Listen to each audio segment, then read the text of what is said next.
今日は白身魚のムリエル、フレッシュトマトのソースを作ってみたいと思います。10分以内で簡単にできてとっても美味しいので、ぜひご紹介したいです。まず冷蔵庫から材料を出そうと思います。白身魚、今日は、スズキを買いました。でもスズキじゃなくってもタイでも白身のお魚だったらば何でもいいので、お好きなものを買ってください。で、あと冷蔵庫から私は、小麦粉を冷蔵庫にしまってますので、冷蔵庫から小麦粉を取って、あとはトマトを出します。それからソースに必要なのはオリーブオイルとお醤油。フライパンを2つ使うんですけれども、それが早く作るコツなんですが、フライパンが2つない場合にはお鍋でも何でも炒められるものがあればそれを2つ使ってもらえれば大丈夫です。まずはお魚を焼きます。お魚用のフライパンを中火で温めます。お魚は小麦粉を軽く振ります。小麦粉を振ってお魚を焼くと、ふんわりとお魚が焼けるので、私は必ずお魚を焼くときには軽く小麦粉をまぶして焼くようにします。オリーブオイルをフライパン2本のちょっと、そうですね、大さじ1/2分の1ぐらいの量を垂らします。そしてお魚は皮の面から焼きます。ちょっとまだあんまり熱くなってないんだけど、でも大丈夫です。お魚を焼いている間に、ソースを作ります。トマトを軽く水洗いをして、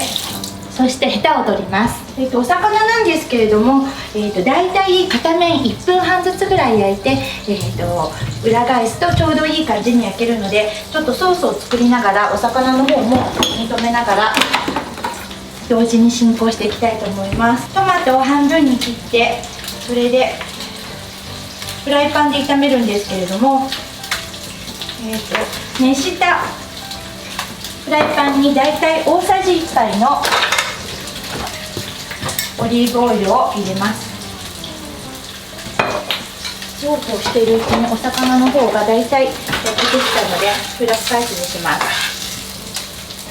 で、トマトをフライパンに入れるんですけれども、こうやって切った断面を下に向けてフライパンで炒めるととってもジューシーで美味しいソースができるので、私はこうやって手でもフライパンの中に入れてしまいます。で、お魚なんですけれども、ここで蓋をちょっとして蒸し焼きにするとふんわりと焼けますので、ちょっと蒸し焼きにしようと思います。で、この時にちょっと私は小技を使って少しだけお水をだいたい大さじ1ぐらいですね入れて、ジューッと音がしたところで蓋をします。その間にちょっとトマトを強火で炒めたいと思います。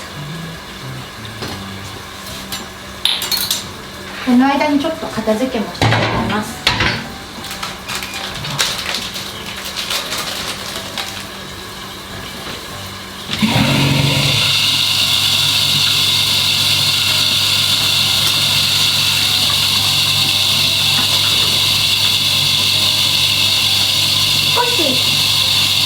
蓋をしてしばらく経ったら、火を、弱めます。お魚、小麦粉をまぶしてお魚を焼くと、お魚の中のジューシーなものが外に出ないでふっくらと焼き上がるので、必ず小麦粉をまぶしてから焼いてください。で、トマトのソースなんですけれども、ちょっとトマトが、火が入ってジュクジュクとしてきたところでお醤油を入れます。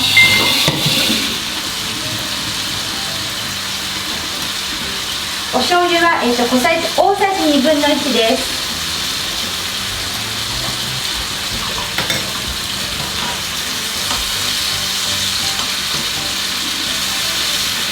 で、ちょっとひと煮立ちしたところで火を止めます。それで、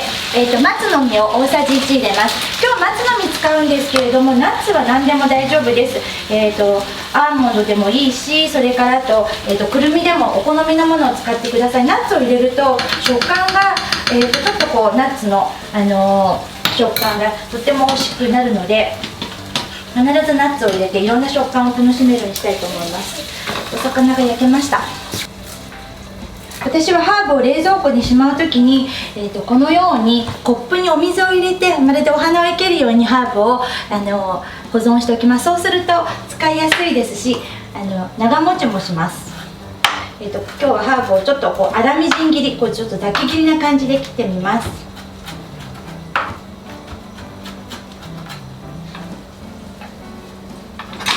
お魚をお皿に盛り付けて、そして先ほどのトマトを上からのせます。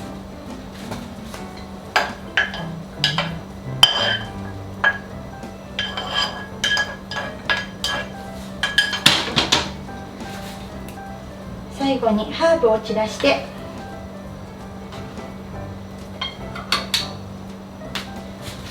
出来上がりです。このフレッシュトマトのソースはもともとはフレッシュトマトとアンチョビでパスタのソースとしていただいていたんですけれども、今日はアンチョビの代わりにお醤油を使ってみました。そうすることでお魚のソースとしてとっても合う簡単だけれどもおしゃれなお料理になりました。ぜひ皆様に作っていただきたくて今日ご紹介しました。